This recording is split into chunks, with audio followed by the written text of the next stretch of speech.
Masa nyonya. Yo.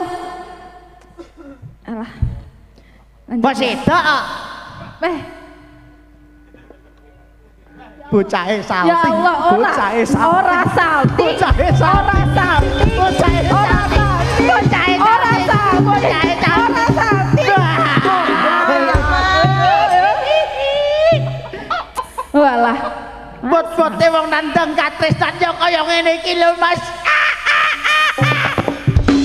Wes, mudun. Ayo dicek. Wes ya. Kerja ya.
Parmi joget seser ya seser, hati-hati asam urat Bu nggih.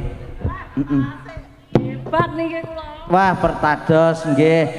Ning kalem-kalem Bu nggih, lek ngongkek anu bokong lah rada dimatne Bu nggih. Engko salah titik engko kecetit malah dadi gawe.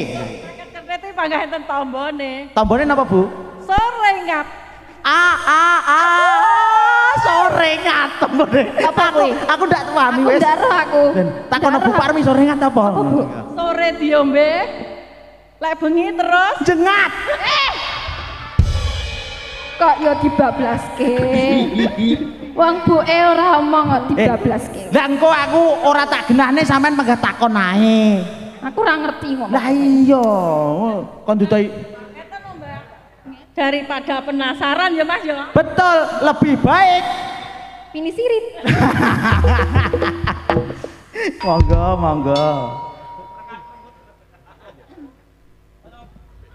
Pungkasane tak trimo lelagonku.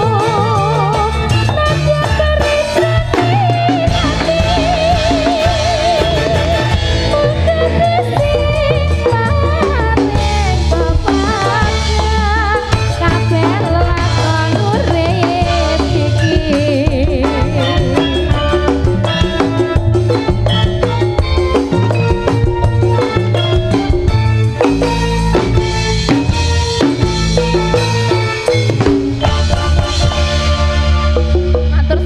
Bu.